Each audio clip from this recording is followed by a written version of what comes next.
Bonjour, aujourd'hui, en plus de mes menus, je vous parle de l'importance de l'aide pour avancer quoi qu'on fasse. En fait, j'ai passé ma matinée avec Tati Lowers et je vous en parle un tout petit peu. Cette vidéo est pour toutes les personnes qui pensent pouvoir s'en sortir toutes seules parce qu'elles sont bien assez grandes, pour celles qui ont besoin de quelqu'un qui leur tienne la main pour aller faire les courses et pour toutes les autres aussi. Je suis Edith, coach et profileuse alimentaire, auteure du blog La Petite Fabrique d'Edith, et je suis très indépendante et j'aime aussi avoir des nouvelles de l'étiquette. Donc hier, j'ai mangé maigre et je dois vous dire que je suis bien contente de tenir mon carnet alimentaire. Il faut dire que je le fais un peu grâce et pour vous et ça m'aide à voir les progrès que je fais et pour ça, je vous dis grand merci. Donc j'ai attaqué ma journée avec de l'eau chaude vitaminée. C'est un rituel et j'aime ça. Et puis j'ai bu une tasse d'eau bouillon dans laquelle j'ai battu un jaune d'œuf cru. J'adore. Le bouillon, ça me fait du bien, je le sens vraiment quand je bois ça. Et le jaune d'œuf, ça donne un goût très doux et une texture un tout petit peu épaisse que j'aime vraiment. C'est donc un rituel, mais c'est avant tout un plaisir pour moi. Et je vous souhaite vraiment de trouver le vôtre. À midi, j'ai mangé un blanc de poulet poché dans du bouillon.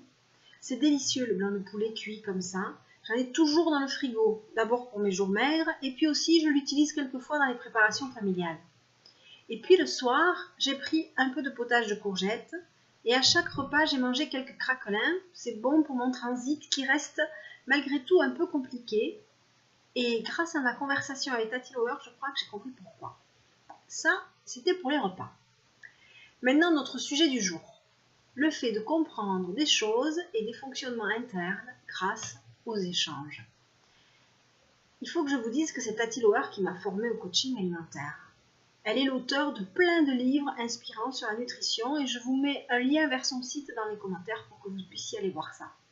Et elle a une expression formidable sur cette chose qui est de comprendre vue de l'extérieur, qui est quand on est dans la bouteille, on ne peut pas voir l'étiquette. Donc ce matin, j'ai passé quelques heures avec elle et nous vous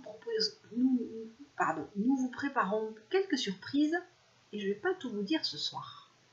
Elle m'a donné des nouvelles de mon étiquette, celle même que je ne peux pas voir même en me contorsionnant de temps et plus parce que je suis dans la bouteille. Et même si je suis une innovatrice, une casse-cou, que j'aime essayer plein de nouvelles choses, que je me considère comme mon propre laboratoire d'expérimentation, son point de vue extérieur m'a ouvert bien des portes. Et j'aurais sûrement tourné en rond pendant un grand moment avant de comprendre ce qu'elle a vu et compris de son point de vue et tout de suite. Donc je vais explorer ces nouveaux chemins dès demain, je crois, et je suis sûre que je vais gagner un temps fou. Et c'est exactement ce que je vous propose en coaching. Je propose un nouveau point de vue sur des situations données, j'aide les personnes à avancer à leur rythme et dans des directions nouvelles. La relation multiplie les possibles et les solutions. C'est formidable. Voilà pour ce soir. J'espère que vous avez aimé cette vidéo, et ma bouteille aussi, et mon étiquette. J'attends vos retours, vos commentaires, vos j'aime et compagnie. Et je vous dis à demain et je vous fais des bisous parce que vous le valez bien.